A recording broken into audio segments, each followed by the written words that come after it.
In today's video, I've been watching S.T.A.L.K.E.'s video discussing his mod, S.T.A.L.K.E.'s Living Zone. I wanted to show you vanilla versus Living Zone and break down the difference quickly. This is my clips channel, so videos will be slightly shorter, will still provide as much detail as possible. Consider subscribing to the clips channel for shorter, fast breakdowns and daily news updates. Have you ever been walking through the zone and it feels alive, but also kind of fake? Like enemies just happen to show up right when you're nearby. Despite the recent updates, issues persist. In vanilla Stalker 2, the world is chopped up into invisible zones. Think of them like big bubbles where the spawn radius is capped at 100 meters around the player. Hubs out in the zone and even in areas underground or you cannot access. Each bubble decides what can exist there. Sounds fine. Here's the problem. A lot of these bubbles sit right next to each other and they don't always agree on what belongs there. So what happens? You get random pockets of activity. One area is packed, the next is dead silent, and suddenly chaos again, not because something moved there,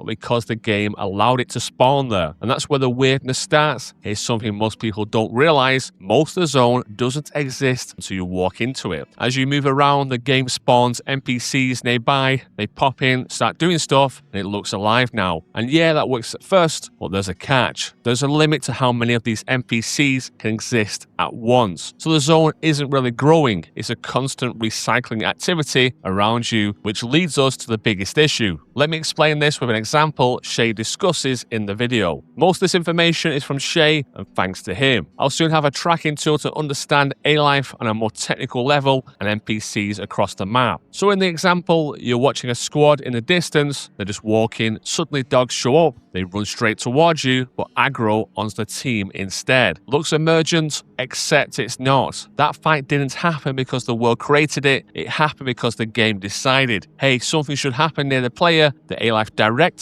it forces action into your bubble to keep things exciting. So even though it looks organic, a lot of what you see exists because the game wanted drama, not because the zone evolved naturally. And that's vanilla A-Life in a nutshell. With S.T.A.L.K.E.'s Living Zone, the world is still divided into areas, but now each one has a clear identity. Open fields, you'll see mutants that actually belong there, dark caves, that's where the real nasty stuff lives. Humans only show up in places where humans could realistically survive. If the zone were real, I wouldn't be casually walking with my gun in the open. And rare, dangerous areas stay rare and dangerous. Nothing just shows up because it's allowed to, it shows up because it belongs there. Here's where things start getting interesting. As you explore, you still activate the world in the same way as vanilla. But instead of hitting a cap, the zone keeps filling up. Groups move, they expand, they claim territory, there are more lures, a lot more. If you throw in S.T.A.L.K.E.'s new mod Render, which is only for PC for now, you can increase the spawn bubble to 150 meters. Each faction and mutant type now has aggressive, normal, and defensive locations. That means more spawn points, more movement, and more territorial conflict. The zone isn't waiting for you anymore, it's busy without you. In vanilla, you often see squads walk out and then immediately walk back over and over. In Living Zone, that doesn't really happen. Groups push forward. They keep going, they stay out longer, so when you meet a squad far from a hub, they're not there by accident, they've been moving through the zone for a while, and that matters. This is the question everyone asks. No, the director isn't completely gone, it's no longer the star of the show. The director doesn't hunt you,